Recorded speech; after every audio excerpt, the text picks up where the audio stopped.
Shalom, saya Monica. Kita jumpa lagi dalam Kingdom Devotion.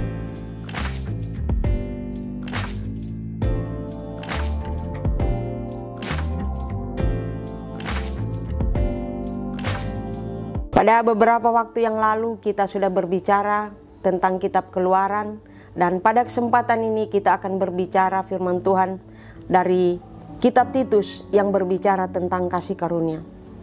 Adapun definisi daripada kasih karunia adalah yaitu bentuk penyertaan Allah di dalam kehidupan kita yang kehadirannya melalui Roh Kudus.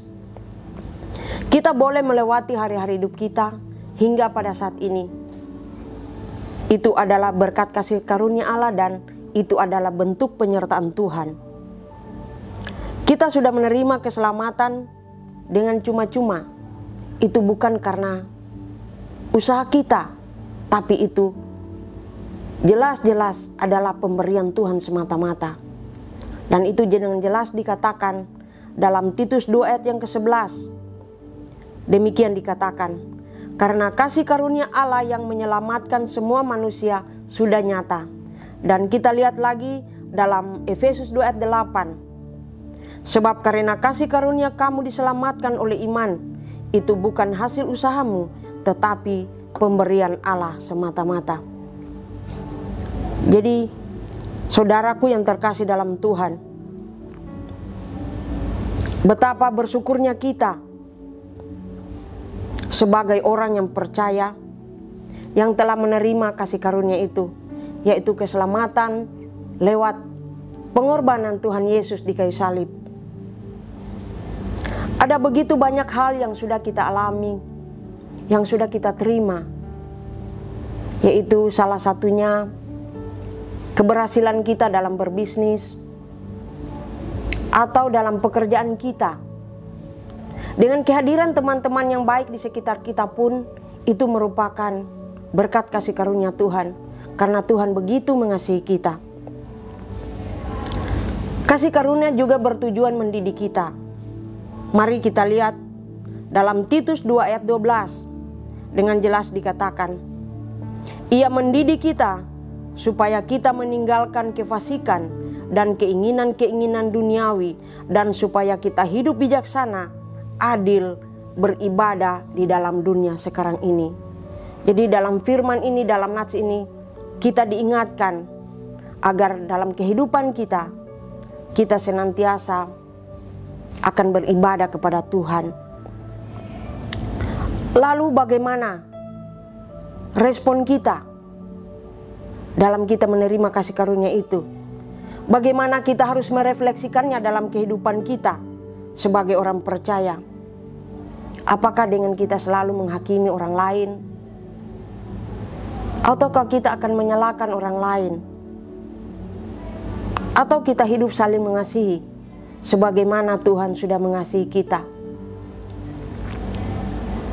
Atas kasih karunia yang sudah kita terima, ada tugas yang harus kita kerjakan. Mari kita lihat dalam Titus 2 ayat yang ke-15. Demikian dikatakan, beritakanlah semua itu, nasihatilah dan yakinlah orang dengan segala kewibawaanmu. Janganlah ada orang yang menganggap engkau rendah. Dengan jelas firman Tuhan ini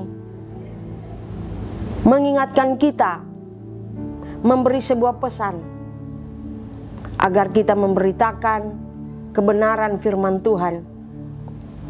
Biarlah lewat kehidupan kita, lewat kehidupan saya dan saudara, nama Tuhan akan semakin dipuji dan dimuliakan. Haleluya. Mari kita satu dalam doa, kita berdoa.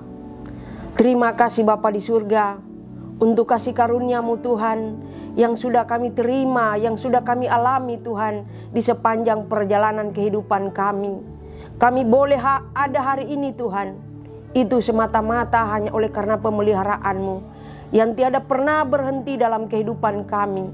Untuk itu Bapa di surga, kami memohon Tuhan, biarlah kebenaran firman-Mu akan menuntun kehidupan kami, akan menuntun langkah-langkah kami Tuhan.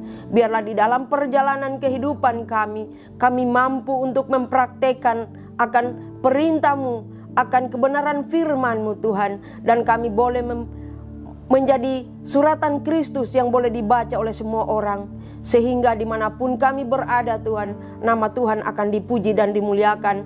Dan biarlah Tuhan, pengorbanan-Mu di kayu salib yang sudah memperjuangkan kehidupan kami, agar kami boleh